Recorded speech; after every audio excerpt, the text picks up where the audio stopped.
بسم الله الرحمن الرحیم. که چیرته زه یو جمله ولرم مثلا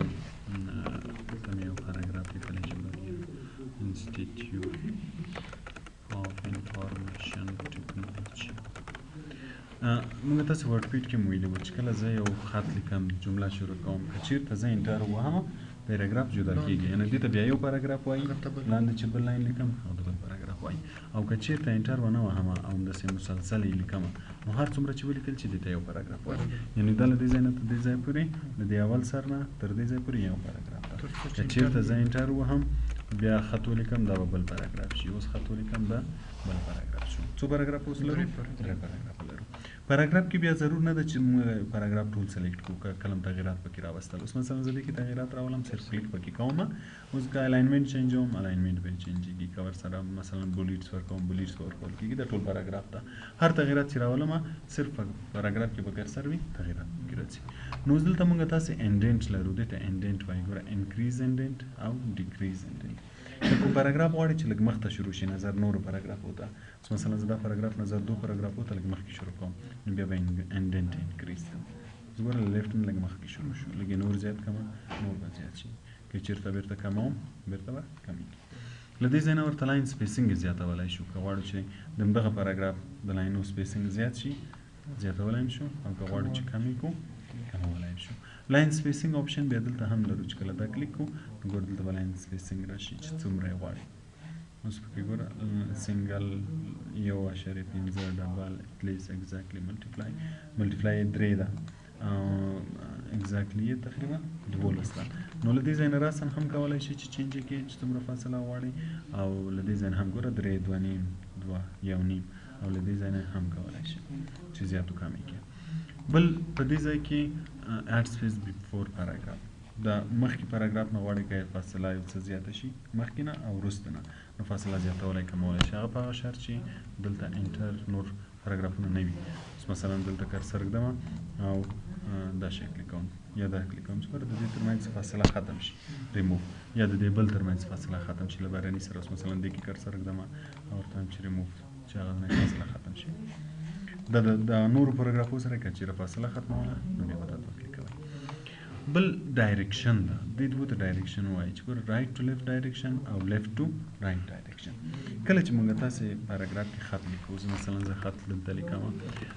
له لیفټ نه شروع کېږي رایټ خواته ځي له لیفټ نه رایټ خواته ځي خو که چېرې موږ نورې ژبو کې خط ولیکو مثلا که زه غواړم چې په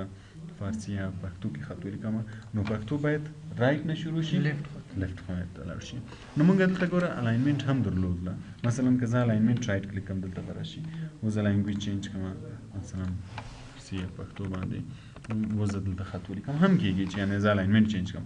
خو ډایرکشن او الاینمنټ تفاوت لري یعنی که زه صرف الاینمنټ باندې چینج کوم اوس دا دلته راغی اوس د دې سره غواړم چې انګلیسي هم ولیکم لینګویج مې ګوره بیرته چینج کوم مثلا انګلیسي ورسره لیکم نو ګوره بیا زه انګلیسي دلته لیکم خو چې کله حروف شي چېرته ځي هغه سرته ځي ځکه چې کله موږ دوو ژبو کې خط لیکو نو که موږ الاینمنټ چینج کړی وي بیا داسې مشکل سره مخ کېږو خو کوم ډایرکشن چینج کړی وي اوس زه ګوره ډایرکشن چینج کوم او اوس ورسره دا هم چینج کوم چې یعنې خط باید له رایټ نه لیفټ ته لاړ شي له رایټ نه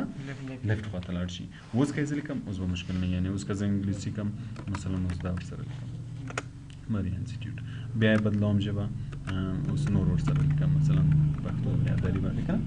هیڅ مشکل نه راځي چې کله موږ ډایرکشن چینج کړو بیا هغه مشکل نه کېږي نو کله چې موږ په مختلفو ژبو کې خط لیکل مکس خط مو لیکو نو بیا کوشش کوئ چې ډایرکشن چینج کوئ خصوص په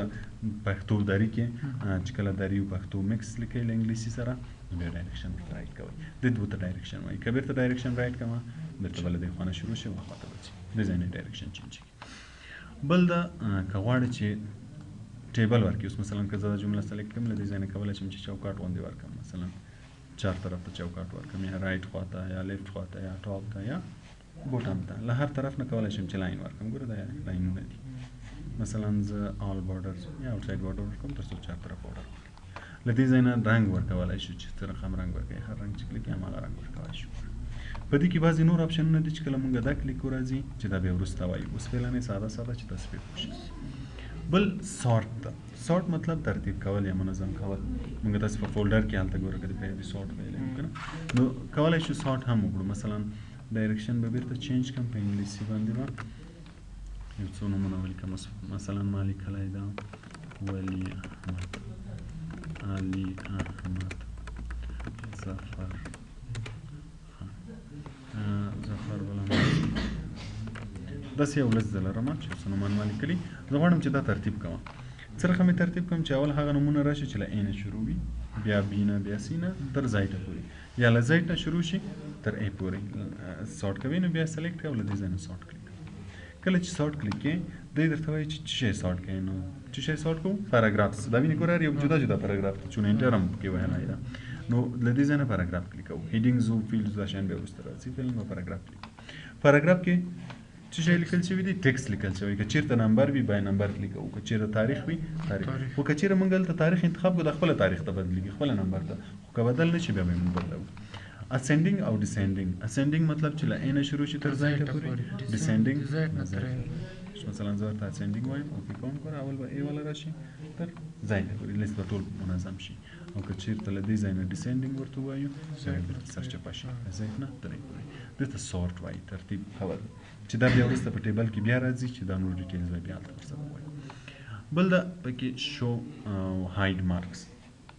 دا د څه لپاره ده که چېرته زه دا کلیک کړم نو ما ته په ورډ کې ټول علامات ښیي څه رقم علامې دغه علامه چې ده دا د پاراګراف علامه ده د دې مطلب دا چې له دې ځای نه پاراګراف بدل شوی یعنې له دې ځای نه ته دې ځای یو پاراګراف ده بیا ګوره له دې ځای نه ته دې ځای بل پاراګراف ګوره دا علامه دلته ده له دې ځای نه ته دې ځای بل پاراګراف دا بل پاراګراف ده دا بل ده راړې ورسره چې دا علامه یې چون موږ له دې ځای نه انټر وهلی دا بل پاراګراف شوی ته م انټر وهلی نو که کله غواړې چې درته معلوم شي چې کوم ځای کې پاراګراف شته کوم ځای کې سپیس دا سپیس ګوره په دې نقطې سره ښیي که چېرې موږ ټاب وهلی یو مثلا زه دلته ټاب بټن وهم ټاب بیا په دغه ویکټور سره ښیي نو موږ ته که چېرته دا کلیک کړو ټول علامات راښیي چې کوم ځای کې پاراګراف ده کوم ځای کې سپیس ده کوم ځای کې ټاب ده دا علامات ټول راته ښیي که یې کلیک کړو بېرته ورکېږي بل د سټایلز دغه ته سټایلز ویل کېږي سټایلز کې ګوره موږ هیډینګ 2 او نارمل سټایل لرو هیډینګ 1 هیډینګ 2 هیډینګ 3 او نارمل سټایل دا سټایلونه په ورډ کې ډېر زیات مهم دي دا په دوو وجو ډېر زیات مهم دي یو وجه دا ده چې کله موږ تاسو یو راپور یو کتاب جوړوو نو موږ عناوینو ته باید هیډینګ ورکړو